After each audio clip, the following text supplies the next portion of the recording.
benvidos a Santiago Sí. Hoxe temos connosco o home que podería dicir que odia o rosa. E a las probas me remito. Carlos Negro, benvido. Hola, que tal? Parece que hai unha fobia o rosa nesta obra túa, nesta última obra túa. Pois, bueno, non exageremos. Non exageremos, máis que o rosa. pero na tele sí. Na tele sí, o que hai unha fobia é a ditadura do rosa, non? E o que simboliza ás veces a nivel estético e ideolóxico, non? Pero o rosa en sí tampouco dimos facer un feo, non? Ti eras consciente cando estaba a escribir estas penúltimas tendencias o moito que falabas da cor rosa? Sí, era consciente porque era algo premeditado, non? Quero dicir, antes do libro papei moito rosa. Nas series, non? De Disney, nas películas, bueno, nos libros mesmo, nos quioscos, nas revistas. É dicir, papel rosa. Comecemos polo final, non? Por Sí. estas penúltimas tendencias, que é o último libro de Carlos Negro, é un poemario, Sí. un poemario xuvenil. Sí, É que podes xuvenil, definilo. A ver, vamos a ver. encorsetalo. Volvemos ás etiquetas, non? Sí. Digamos que é un poemario que poden ler os adultos perfectamente. Efectivamente. Pero que permite a esas mozas e mozos que non están acostumados a ler poesía iniciarse un pouco no xénero cun tipo de poesía, digámoslo así, accesible e que trata temas que forman parte do seu universo emocional, por decirlo así. A mí o que me pasou con estas penúltimas tendencias foi algo que nunca me pasara ca poesía, e era que esquecín o autor, esquecín a Carlos Negro, e de repente había unha rapaza, un adolescente que seguramente non tivera os recursos para escribir estes poemas, pero sí que tiña unha voz moi clara. É unha rapaza moi determinada, unha rapaza moi determinante ás veces incluso. Sí, evidentemente, para min eso sería o maior eloxio que se lle pode facer a un libro que te esquezas de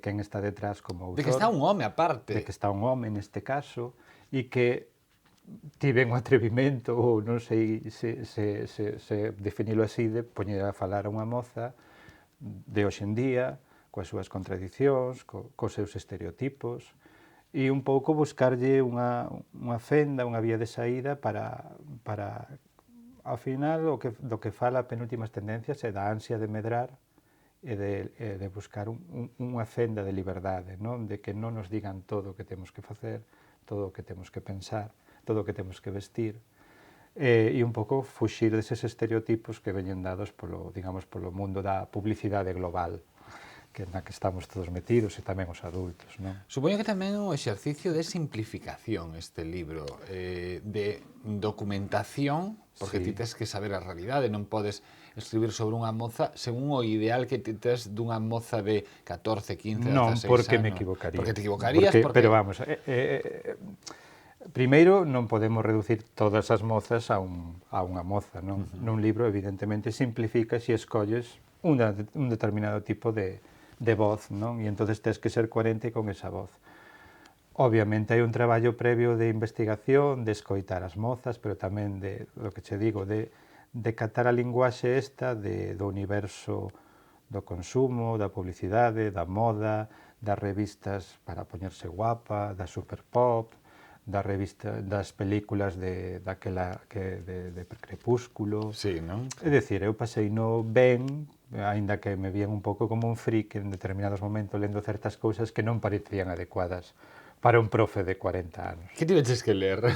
Pois mira, a ver, linme a Superpop, a Bravo, lín os libros estes de Federico Moche, sí, que estaban super de moda. Incluso hai un poema a 3 metros sobre el cielo, vin as película esa, que me pareceu terrible. Dis, a saga de Crepúsculo. 3 metros sobre o ceo ou 3MSC di, nada de amores a 3 metros sobre o ceo. Nese lugar os corazóns devóraos a néboa. Prefiro que pisemos superficies de cristal para que saibas que frágil cada paso que damos, para que entendas que o lume é xeo por dentro. Evidentemente. A idea era un pouco falar do amor, pero desmitificar esa idea do amor romántico que se asocia moito, sobre todo, e agora que se está falando desto, non sei se o tes escoitado, da idea da posesión, non? Da idea de que, desde o momento en que ti tes unha parella, sai como unha posesión túa, non? E estás moito vendo nos adolescentes como a través das redes sociais esa idea do controle da posesión como asociado ao amor. E claro, eso levado a certos extremos é moi perigoso, non? E esta mitificación do amor romántico que os leva a ter un ideal do amor moi determinado que despois a realidade, pois, bueno, a todos nos pon os pés no chan, na terra, non? Como non teño vergonza, puxeme a ler un poema teu tendo a ti aquí, porque tamén só a mí se me De Carlos ocurre. a Carlos hai confianza. O que si che vou pedir, xa que falabas da posesión, Sí. a min o poema que máis me gusta estaba buscando mentres que ti falabas Sí. do tema da posesión, o poema que máis me gusta destas penúltimas tendencias, que hai moitos, hai un cuestionario magnífico, hai un Sí, sistema as superpop. preguntas son tal cual de revista. De revistas. Sí, as respostas non as que dá a moza, pero as preguntas son as típicas que nos facíamos aos 15 anos, non? Nos cuestionarios, son iguais. O sea, Sí, non? bueno, andaba por aquí e Ese son como aquí, Sí. mordes as unllas ou lévalas a última, Sí, cal é a eso- túa pose favorita, gustan os gatiños como mascotas.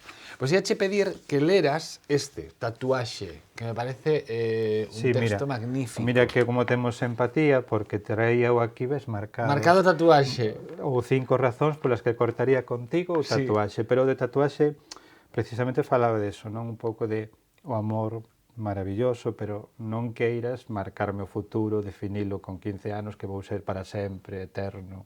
Claro. Non? Esa idea un pouco de relativizar as emocións, que son moi intensas, pero Pero mellor con 15 e con 30. E con 30. E con 30 e con 50. Sí, eu creo que a construción ten que ser día a día, non? Cal é o para sempre? E o para sempre cal é? Esa é Claro. a pregunta, non? Quizáis é o continuo, non? Máis interesante claro, o que diste o día a día que ese construir o día a día pensando sí, non, máis alá, entendo. pero, bueno, xa nos metemos en filosofía. Sí, xa estamos arreglando a vida E arreglamos a vida xente. e quizás o peor que podemos facer é dar Sí. unha única posibilidade de entender o amor, non? Que é o que non quero dar. Non, si cada un de nós terá as súas ferramentas. Claro. O que sí creo que non é esa idea de posesión absoluta que moitas veces se envolve así en algo moi pastel, pero no fondo é moi perigoso. Entón vamos ler Tatuaxe. Paréceche? Perfecto. Non quero que me digas para sempre. Non quero ser nunca tinta imborrable. Non quero converterme en cicatriz. Só quero os nosos nomes sobre a area. Algo que nos una ata a seguinte onda. É así de breve. É breve pero conciso, é breve con moita información. Como reciben os rapaces e as rapazas, aínda que esteven sendo, para ir situando a xente, Carlos hai uns anos, cando saiu Maquinaria? Pois Maquinaria creo que foi no 2008, pode ser. Aproximadamente. Pode ser, Podemos ahora falo buscarlo de aquí. memoria. Sí, estamos falando de memoria. Pois vouche levar a contraria. 2010. 2009. 2009, ves? Nin Estaba para ti, aí, nin quedou estaba no no medio. 2009, sí. No 2009 sacou Maquinaria, que era un poemario, claro, facer cuestións de xénero neste volvemos momento, o de sempre, era moi masculino. moi masculino. Era Porque moi falaba masculino. do mundo da velocidade, dos coches, da fin de semana, da euforia esta non de vivir o momento, non? E quedaronlle ganas de facer o reverso desta Maquinaria e entón por eso apareceron penúltimas tendencias que xuntos tentan facer un retrato da adolescencia actual, non... Sí, non completo, non completo, evidentemente, lóxicamente. pero sí de certos tics, de certas pautas de comportamento. Maquinaria en realidad está inspirado no meu alumnado de Dodro. Claro, ata que punto, é o que che iba a dicir, ata que punto o alumnado, non, das túas clases son ese caldo de cultivo dos teus poemarios. Pois mira, se a poesía quere falar da vida, tes que estar escoitando a xente coa que convives todos os días. Eu convivo con xente de 14, 15, 16 anos. Entón, obviamente, eu ensinolles cousas ou trato de ensinalas, pero tamén bebo moitas cousas deles. Que bonita a dedicatoria do... Sí, aos mozos e mozas de Dodro para que cheguen a vellos. Para que cheguen a vellos, esa dedicatoria de Pero é Maquinaria. que eles, o título do libro está inspirado no que eles escribían nos pupitres, porque tiñan unha afición por un personaxe local que era moi aficionado a andar co coche derrapando polas pistas e que era un Maquinaria. E me parece unha palabra preciosa, para que logo digan que os poetas buscamos palabras raras, non? Sí. As palabras ás veces veñen da propia E realidade. as musas o mellor están enfrente As a vos. musas son a xente. Sí. As musas non hai mellor musa que escoitar a xente falar e como se comunica e como vive, non? Para min a musa é esa. As outras non as coñezo. Eles son fonte de inspiración, pero supoño que serán os teus críticos máis feroces, non? Sí, a ver, se algo teñen os mozos e as mozas é que son bastante directos, non? Na expresión de emoción. Se algo lles gusta, notas yo enseguida na cara, e se algo pasan, pois nada, xa os ves na postura corporal que se relaxan e que se poñen así con cara de que me estás contando, non? Afortunadamente, non me queixo. É o que che ia dicir, Sí. a labor do poeta na actualidade non é simplemente escribir na soidade e despois que eses libros cheguen á soidade dos lectores de poesía. Cada vez máis o lector de poesía require o recital poético, a presentación. Sí. Eu sempre lle digo, rapaz, mirade, a poesía naceu falando, naceu como un berro, non naceu un señor escribindo, naceu unha comunidade, porque había alguén que tiña a habilidade de que as palabras tivesen música, ritmo, canto, e que entón se poñía diante dos demais e recitaba un poema, e tiña esa capacidade memorística que fomos perdendo, obviamente, porque hai outras maneiras de comunicar. Claro. Pero a poesía se ten sentido en voz alta, moitas veces, e diante dos demais mirando os ollos. E iso é unha descarga de enerxía coa xente nova tremenda. A min dame moita enerxía poder comunicarme directamente, verlle a cara ás lectoras e aos lectores. Eso para min é o maior agasallo, xa usando así unha palabra, un regalo. É un regalo poder ver a mozos e mociñas que se emocionan cando les un poema de Maquinaria porque lles morreu un amigo na estrada e ti lles falas da morte e entonces entenden o que é a morte, non? Que a esas idades é moi complicado. Entonces eso non hai cartos que o paguen, é dicir, eso é o que nos pode, que a poesía evidentemente non vivimos desto. E nada, entonces falo porque realmente enche, non? Maquinaria e Maquinaria e penúltimas tendencias son dous traballos de Carlos Negro que, aínda que pode parecer que van destinados a un público adolescente, é un tipo de lectura perfecta para calquera que lle guste a poesía, e poesía de alta calidade, pero tamén para os que non somos, e inclúeme nese grupo, grandes lectores de poesía, sí que desfrutamos moito con estes traballos moi apegados á realidade, moi apegados ao que todos nos coñecemos. Non falas de nada que non este ao noso redor.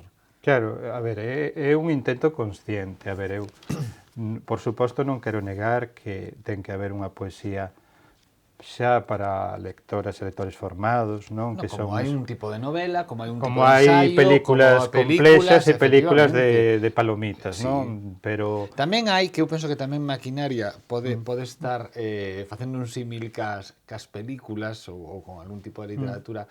Tamén hai traballos artísticos ou creativos aparentemente sinxelos. sí, E aquí é onde metería eu... sí, a sinxeleza é o máis difícil de Volvemos ao lograr. principio, a depuración... A ver, evidentemente tens que ter un traballo. Sempre se rin moito os lectores do libro. Mirade, canto tardastes en ler Penúltimas tendencias? Claro. Pois ponlle media hora, 40 minutos, Sí. Bueno, un tempo bastante curto. Pois mirade, eu para que vos leades media hora, 40 minutos, estive 1 ano e medio. Claro. E quedan sorprendidos, non? Porque ás veces pensan que é espontáneo, non? Evidentemente, aí sí que reivindico que o traballo literario é un oficio, non? E require tempo, e como todos os traballos, dedicación, concentración, e eso que diste das musas, bueno, pois xa se verá. Pero a fin de contas, xa vos digo, é unha paixón. E un das miñas teimas é o que decías antes, que a poesía chegue a públicos que lle teñen de entrada un pouco de medo a poesía ou un pouco de prevención, precisamente porque moitas veces as escritoras e os escritores de poesía non soubemos, entre comiñas, vender o produto, non?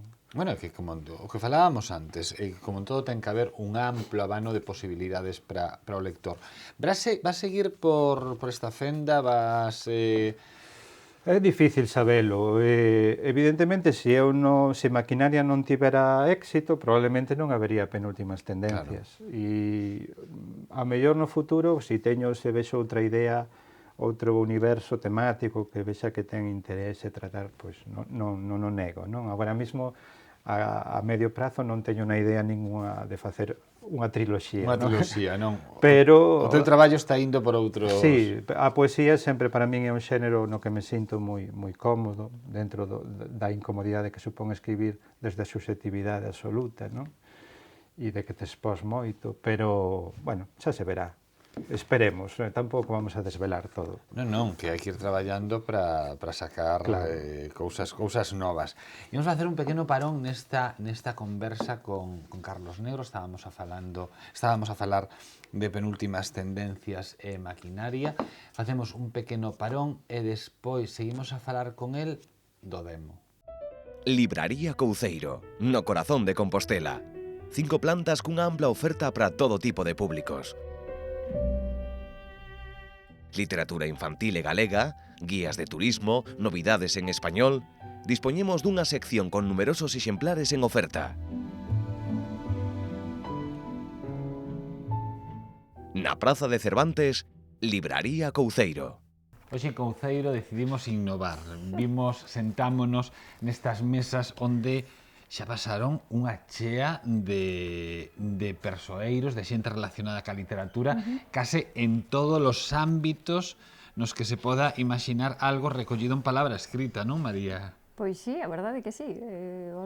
Date conta que é unha media de 2, 3 presentacións semanais. 4, algunhas semanas, 5. Sí, isto xa son... Pero poderíamos dicir incluso que os grandes nomes da literatura galega actual, todo aquel que este vivo pasou por aquí.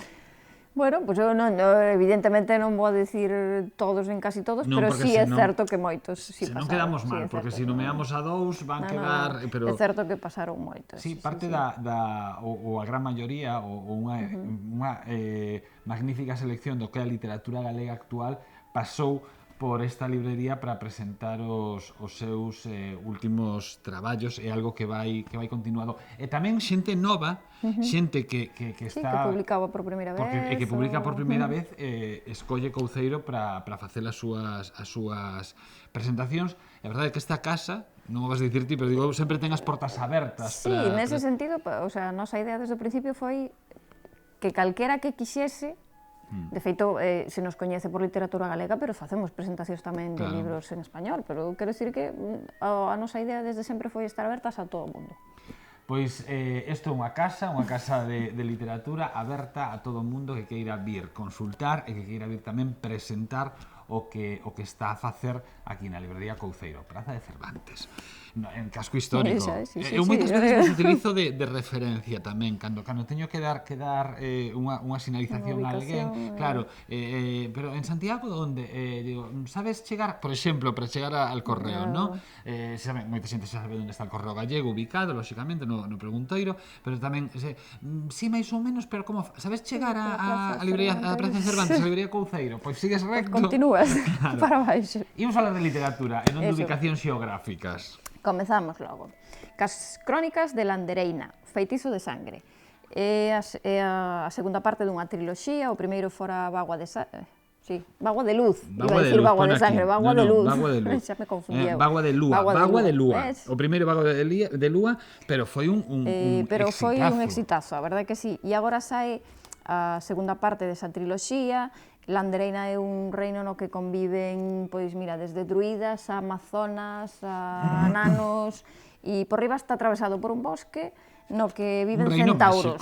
Así que imagínate, viven centauros. A cuestión é que por culpa dun feitizo moi poderoso hai unha pedra, que é a pedra de Lúa, que está, digamos, rota en varios anacos, e alguén quere xuntar esos anacos para facerse co poder de Landereina. E alguén ten que impedilo, non? Xa sabes como son estas cousas. Claro, unha historia clásica de maxia, de seres mitolóxicos, de aventuras, de unha historia máxica desas que que teñen un grupo de seguidores Sí. que son fiéis incondicionais. É E que tamén sí. está moi ben, como isto non é algo que inventara ninguén, sino que forma parte dos xéneros literarios, está moi ben que tamén hai unha rapaza que se chama Sabela González e que dende Burela, creo que é de Burela e traballa na Universidade de Vigo, pois que escriba estas aventuras de As Crónicas de Landereina. Feitizo de sangue, segunda aventura, segundo volume.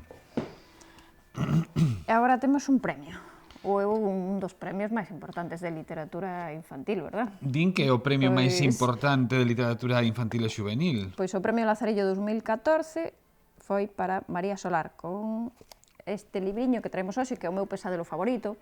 O seu protagonista é Manuel, Que é vengo, un mira, neno... vou dicilo, que ben o merece María Solar, porque é moi boa Pois sí. xente. Sí, a verdade é que sí. Sí, ben é o merece. moi agradable. É moi traballadora, Sí. e leva moitos anos, e ten grandes obras, como, por exemplo, A Mosca da Tele, Mosca da Tele. que acaba de sair tamén en castelán, e tamén ten aquela das bruxas, unha dunhas bruxas situado, agora non lembramos o Das título. bruxas, sí, eu non me lembro. Situado en Mosca Santa da Cruz Tele, sí, de pero Ribadulla. O das bruxas, sí, que ahora Sí, mismo situado non me en doy conta. Santa Cruz de Ribadulla. Eu Bueno. sei no porque teño un compañeiro que dá ali, por iso que deime Entonces ca xa quedaches ca idea. historia. Bueno, a cuestión é que o protagonista, que Manuel é un neno, pois como está enfermo, ten que quedar na casa e ten febre. E pásanlle cousas moi raras, porque non só ten pesadelos, ten soños tamén, pero ten varios problemas. E un deles é que, por exemplo, cando se durme lle ven a febre, aparece Alicia, que non é a do País das Maravillas, Non. que é a do País da Febre, pero Ajá. ela di que é a da, por así, a do País das Maravillas. Pero un pouco pesada tamén. E entón, aí Manuel, pois, cando ten febre, vai tendo distintos soños. Falamos moito de encasillar os libros en idades, non? Aquí, claro, lóxicamente pon a partires de 10 anos, pero este a partires de 10 anos é que pode ler calquera a partires de 10 anos. E vou poñer un exemplo, o mellor exemplo que ler un cachiño do principio, que a min enganchoume, que di: Manuel puxose malo da tripa e o seu pai chamou polo veterinario. En toda a vila non había médico, pero había un veterinario que coidaba da saúde das vacas, as cabras e o resto dos animais da granxa que se atendían tanto ou máis que as persoas. Veu de contado, non lle era raro acudir tamén ás urxencias humanas. Chamábase Gabriel e tiña cara de can. Pois espera, porque o mellor É é que maravilloso. o que lle receita é un xarope de cans. Pero como Claro. sabe a morodos, vai perfectamente Vai para os humanos. perfectamente. Incluso aos humanos lle gusta máis que os cans, Que os fíxate. Mellor exemplo que ese primeiro párrafo que para min é, eu sempre busco nun libro que o primeiro párrafo teña Sí, que algo que enganche, enganche, xa, sí, sí. engancha dentro do principio. O meu pesadelo favorito, de María Solar, que se iso era pouco, Premio Lazarillo 2014. E rematamos cos máis pequenos. Sabes, temos A un pantufla libriño de Celia. ilustración, pois sí, a pantufla de Celia, Ben con textos de bonito. Concha Blanco e ilustracións de Dani Padrón. Pois a pantufla de Celia resulta que é unha vaca. É unha Ah, sí? vaca con forma de pantufla, pero Celia non a quere como pantufla, porque ademais os seus pés son máis grandes que o tamaño da pantufla. E entonces, claro, di, eu quero a como un boneco para min. E entón que fago ca outra pantufla? Pois sabes que as pantuflas as venden de dos en dos. claro, que fai ca outra pantufla. Pois ten que buscar unha solución para ver que fai ca segunda pantufla. E toda a historia da pantufla de Celia, da segunda pantufla, Da segunda pantufla. de Celia, está aquí recollida neste texto de Concha Blanco con ilustracións de Dani Padrón, ben bonitas as ilustracións, ten algunhas, mirade, cousa ben bonita, editado por Hércules Edicións. A pantufla de Celia, isto si xa para os máis pequenos, aínda que hai grandes coleccionistas deste tipo de álbum ilustrado, sí. en xente maior, pois xa sabedes, tamén o podedes atopar aquí. A pantufla de Celia, o meu pesadelo favorito de María Solar, Premio Lazarillo 2014, e As Crónicas de Landereina, Feitizo de sangue, a segunda parte despois daquel que se chamaba Bagua de lúa. Bagua de lúa, moi ben, Ahora aprendimos os acertei. dous, de Sabela González. Tres moi boas recomendacións para todo tipo de públicos. Ata vindeira Ata semana. vindeira semana. As cousas son como son. Ti vas a buscar o pan e de repente atopas unha antigua noiva túa e cambia o día, que sei eu. Entonces, en concreto, a necesidade foi responder xenerosa e amistosamente unha petición un pouco insólita de Pepe Arias, o editor de Corsarias. Me di, por que non editas un libro comigo, Ignacio? Bueno, coñecía o algo porque fora alumno de meu cuñado ou algo así, bueno. Entonces eu pensei, vale, perfecto, estupendo, a ver que fago. Entonces, estas 12 entrevistas que tuveron 2 ou 3 necesidades cada unha. Primeiro, responder a unhas preguntas de alguén que te cae ben, inda que non te caerá ben, respondes igual. Segundo, a necesidade de colocarte en escena cando te fa unha pregunta algo complicada. Son bastantes preguntas complicadas, por exemplo, os que me dixe así casi a matar meu amigo Marcos Lorenzo. Entón, todas estas necesidades se acumularon neste libro. Ben é certo que non é un libro que un pensara unha tarde de repente, cando de repente o ceo é rachado por un raio, que, por exemplo, o libro de Marx anterior saliu así, dunha necesidade fisiolóxica, non ten este punto enfermizo, patolóxico, felizmente patolóxico, pero despois a premida necesidade está en cada entrevista, en cada liña, e fasa da virtude e necesidade cando te ves no compromiso de darlle forma a un libro, que en principio non era un libro, eran 12 entrevistas espalladas moi distintas, onde ti te tensas para responder, a veces a cuestións moi difíciles. Entón, digamos que ten a necesidade agora de calquera cousa de un, como un fillo de un.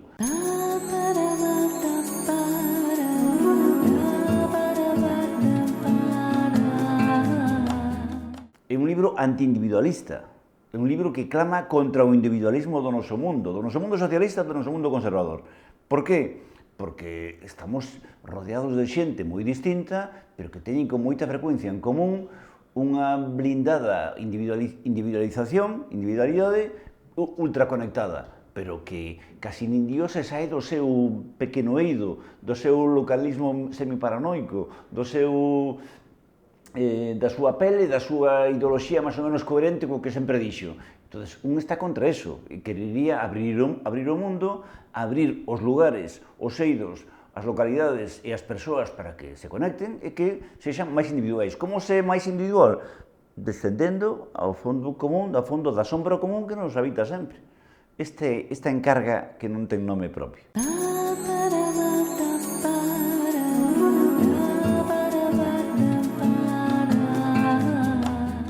Hai moitos filósofos por aí que non di máis que parvadas, chistes baratos, chistes xa huidos. Entón, falta seriedade e falta humor. Penso que neste libro hai seriedade. Estou de acordo contigo que non estaría mal darlle outro viraxe aquí e alá, e que ese chiste de Cuenca se repetirá 10 veces máis, por exemplo, aquí e aló. O que pasa é que non é fácil nunha entrevista onde ás veces a premura, comprendes, e despois a patoloxía de un é así algo tráxica. Pero estou de acordo contigo en que temos o tempo para darlle un xiro cómico á traxedia de vivir. Todo o que non sexa virar cara a unha certa comicidade, pois é perder puntos en comunicación. Estou de acordo contigo.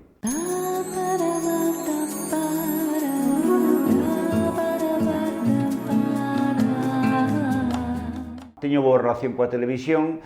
A televisión agora non é a que era, a televisión ás veces, estarás de acordo comigo, é algo de noxo, sobre todo é aburridísima, nada cómica, nin nada tráxica. Entonces, pero simplemente digo que ás veces o que se chama cultura pois non está un milímetro por riba do peor dos medios. E claro, cando a cultura, a literatura, a ficción, a filosofía imitan en demasía a rapidez, a banalidade dos medios, dentro dos cuales a televisión é un dos máis clásicos, pois claro, non se sente especialmente contento. De todas formas, casi te consolaría dicindo que eu ás veces añoro a televisión, porque xa sentarse para ver unha película de cabo a rabo, con anuncios incluso, xa que é un acto clásico de lectura frente a 3 mensaxes por minuto que tes no WhatsApp ou no móvil ou...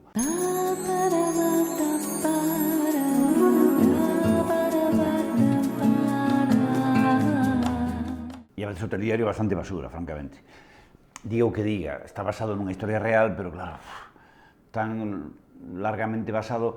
Entonces, a pornografía, as groserías, as obscenidades, procaces que andan por todas partes, parece que en certo modo lle en función de dignificar o sexo todavía, cando a mellor apenas creemos en el xa, nin na relación. Había que meterse a fondo neso, pero teño a mellor relación co amor que co sexo. Non por cuestión de edad, e non vou a contar agora detalles, pero de sexo é algo, e claro, está todo tan banalizado que sexa contacto, contable, además, o contacto contable en varios sentidos da palabra contable, que, bueno, pues un casi se quedaría ca ambigüedade do afecto, a ambigüedade do amor, da relación. E aparte que esa historia é unha cosa moi misteriosa, pode estar aquí agora nesta conversa. Me explico, non fai falta tocar nin nada para que haxa un punto erótico nunha situación.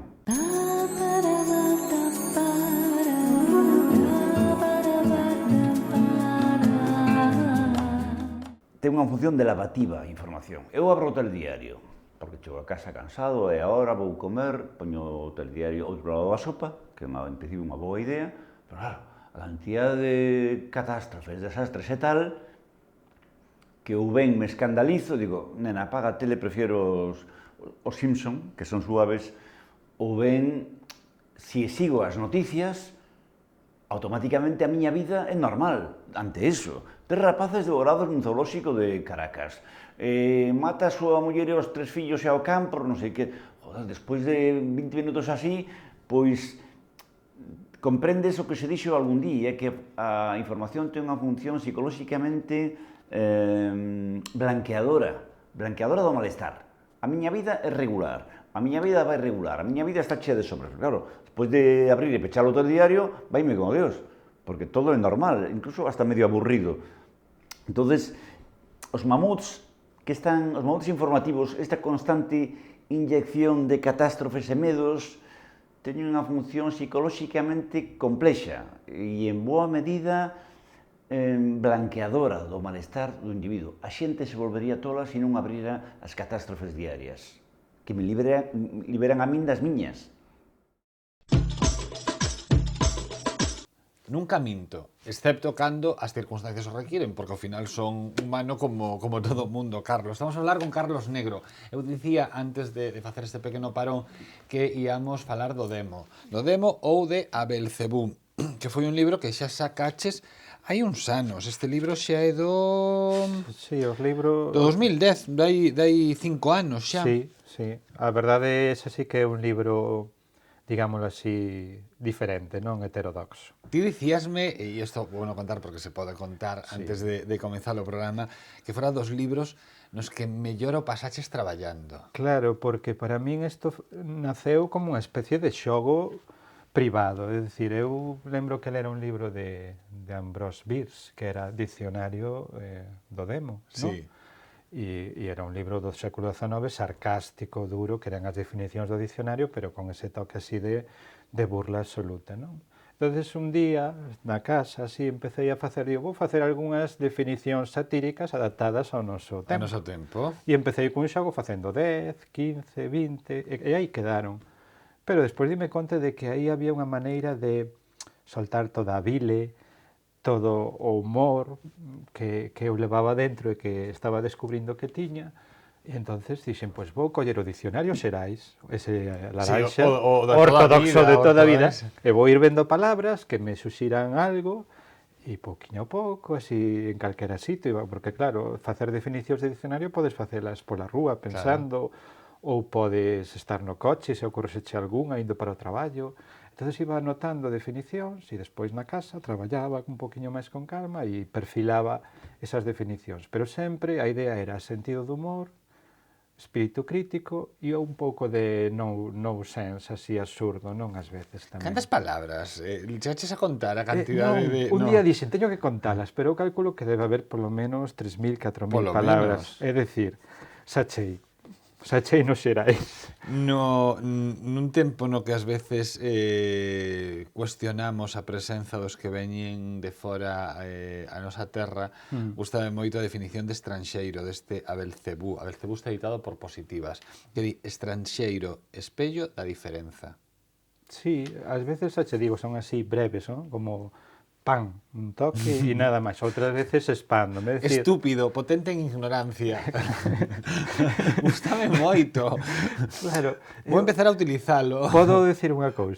Sí, podes dicirlo. Mira, eu creo que é un libro moi bo, sinceramente, non para ler enteiro. Non, para ir collendo. Para ler no cuarto de baño. Claro, por exemplo, ou para ir collendo. Así, poñéndonos un claro, pouco escatolóxicos. Podes abrirlo. É un libro que tes ali no baño, como as revistas. Claro. E cada día lees pois unha páxina ou buscas, podes abrilo por favor, qué calquera grande. lado e vas lendo unha definición. Política, teatro de variedades. Teatro de variedades, Ten efectivamente. 5 anos e está completamente actual, é algo Por completamente... desgraza, Por ás desgraza, veces, sí. non? Pero bueno, eu xa che digo, foi como unha válvula de escape, non? De emocións e paseino moi ben. Eu quería compartir ese humor e esas ganas de librarme un pouco dos corsés da expresión e dicir, bueno, compartir coa xente, non? E que se ría un pouco tamén. Primeiro teño que rirme un poquinho de min mesmo, non? Lóxicamente. Pero incluso me río dos poetas, non? Porque a definición de poeta tamén vai por aí. Bueno, por favor, que tes aquí dous magníficos. Rumoroso, o queixume dos pinos antes da apocalipse dos incendios. Ou rupestre, de rocha a rocha e pinto porque me toca. Claro. Hai moito sentido do humor. Claro, é xogar coas palabras. A fin de contas, é xogar continuamente cos conceptos, coas ideas, coa fonética, depende do momento, non? O que intentaba era non repetirme, non decir, bueno, sempre vou usar o mesmo tipo de humor. Ás veces é un humor máis serio, máis ácido, e outras veces é un humor de chiste, case, non? Un poquinho máis lixeiro, porque tampouco se trataba de ser sempre moi trascendente, non? O humor ten un punto amargo, pero tamén ten que ter un punto de vamos a liberarnos, quitar de dentro as nosas pequenas fobias, non? Por favor, que bonita definición de Tatexo. Lingua que non me acordo, prende... porque Claro, claro. Se non me diste... Pois vouche dicir, di Tatexo, lingua que prende en todas as silveiras. Pois sí. E tatuaxe, linguaxe que converte o corpo en cromo. A Belcebú, el xa o dixo, eu tamén o confirmo. É un libro que paga moito a pena, un libro que ten 5 anos, un libro de positivas, e ás veces poñémonos todos positivas a editorial, Sí que eu agradezolle moito a Paco Macías, porque é o editor que pode facer este tipo de publicacións así que se sai un pouco da norma, non? E ás veces poñémonos como tan intensos e temos esa imaxe da literatura galega pesada, cunha linguaxe rica, non millonaria, pero tamén hai outra literatura galega que é unha literatura galega, volvemos ao mesmo de antes, unha literatura galega para desfrutar, simplemente para pasalo ben, para aprender, para que nos ensine. Notase moito a túa carreira de docente na túa literatura, sí, eu moitísimo. Non quero dicilo moi en voz alta, pero esas cousas marcan, non? Moitísimo. Para ben e para mal. Pois paga moito a pena tamén ter nas nosos estantes ou no cuarto de baño, como dicía Paco, ter a Belcebú. Todo comezou con isto. Sí. Dun xeito oficial. Dun xeito oficial, obviamente, antes dese libro que tes nas mans, que As laranxas de Alibaba, que é do ano 98, esa non é edición na primeira edición era formato pequeno, editado por Letras de Cal. Esta é unha edición del Grupo Correo Gallego. Sí, que tamén foi unha iniciativa moi chula, moi interesante para facer libro, pero tamén presentación do libro, que falábamos antes de facer recitais en Santiago, non? Presentando os libros e foi tamén algo interesante. Pois As laranxas de Alibaba foi o que me fixo sentir por primeira vez así un poquinho, decir, bueno, pois sí, escribín e ademais atrevíme a compartir eso que escribo cos demais, non? E como todos os primeiros libros, unha vez que o ves no escaparate, eu acórdome de velo no escaparate de Couceiro, cando estaba... Sí. E faiche moita ilusión, non? E que gardaslle como un aquel, non? De cariño especial. Aínda que agora o vexas como algo que dis, bueno, non podería volver a escribir así, non? Bueno, porque os anos, as experiencias, obviamente, supoño, non? cambias, o sea, os libros cambian contigo. E o xénero vai cambiar algún día? Sí, de feito, teño intentos así de escribir narrativa, a min gustame moito a literatura de terror, de medo, pero non dun medo, digamos así, gore, sino de medo psicolóxico, non? Entón, sempre teño aí a teima de a ver se por aí podo facer algo, porque... Que estas manías de encorsetar, vou volver a decir a palabra, de encorsetar a xente... Sí, de facer caixóns. Caixóns, como ti escribes poesía, sí. Eres bo facendo poesía, solamente podes facer poesía. Sí. E máis, ten cuidado se non che encaixonan con... Como ti fas poesía juvenil, só podes facer poesía juvenil. Sí, corres ese risco, claro. Evidentemente. Igual que ti estereotipas ás veces a realidade sen querer, tamén o poden facer contigo. eu o que intento en cada libro é non repetirme. Eso sí que o intento conscientemente. Se alguén ten a ousadía de ler todos os meus libros, verá que non me repito nin nos temas, nin na forma de escribir. Supoño que alguén atopará pautas, non? Pero intento sempre buscar a variedade, incluso dentro da poesía, non? E supoño que será eses experimentos, non? Eses campos de traballo que como escritor necesitas, porque senón estarías non se chega a unha evolución na escrita se non se fai antes, se non se ensaia antes. Supoño que terán algo tamén de poético, non? Serán textos que... Pois, non sei, eu xa hai moitos anos que non escribo en papel, e non sei, eu no ordenador ás veces ves a pantalla en blanco e aí abres un texto e dis, é un misterio, non? Porque pasan as cousas. Moitas veces digo que a escritura realmente realízase andando ou facendo outras cousas, non? Porque realmente cando convives coa familia e así, ás veces dixe, tes cara de pasmo, non sabes?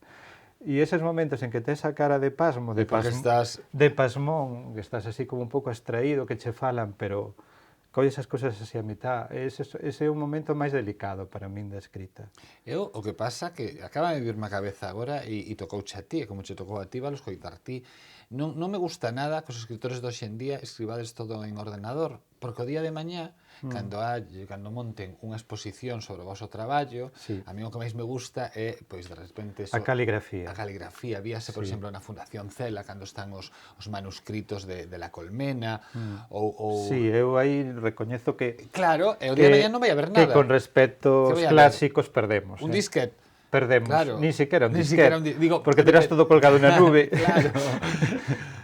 É certo que, por exemplo, para Belcebú si teño algunha libreta con cousiñas, pero claro, en relación ao que había antes, que todo era a man, pois moitos textos xa se escriben directamente.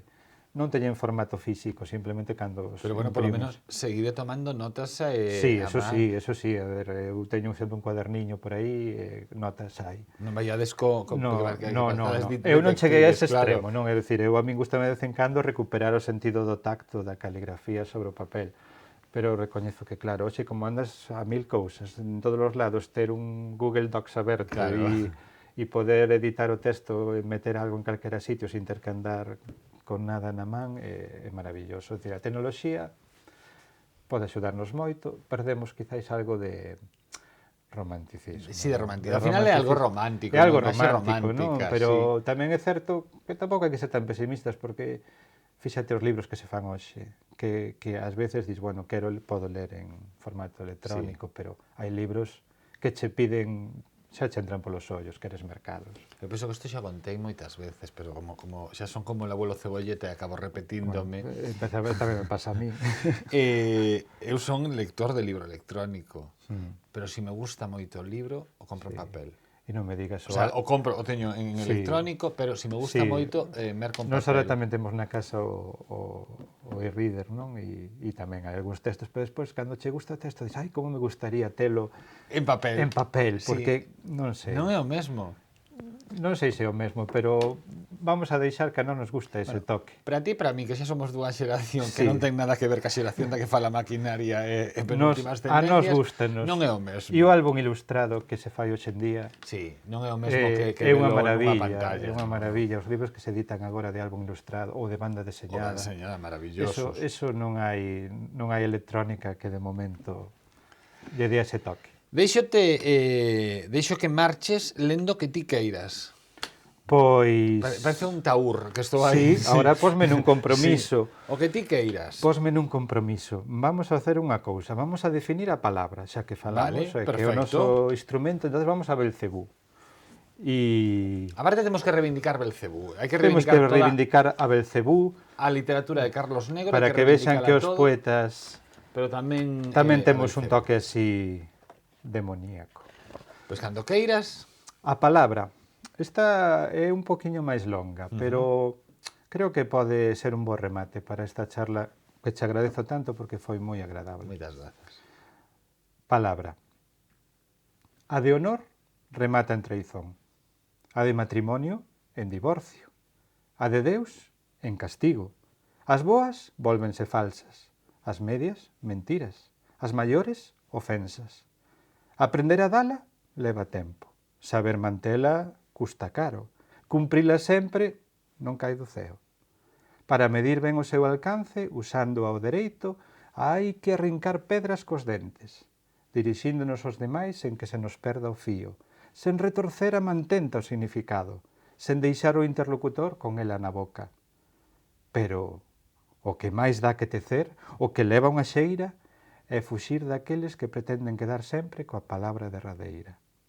Nunha palabra.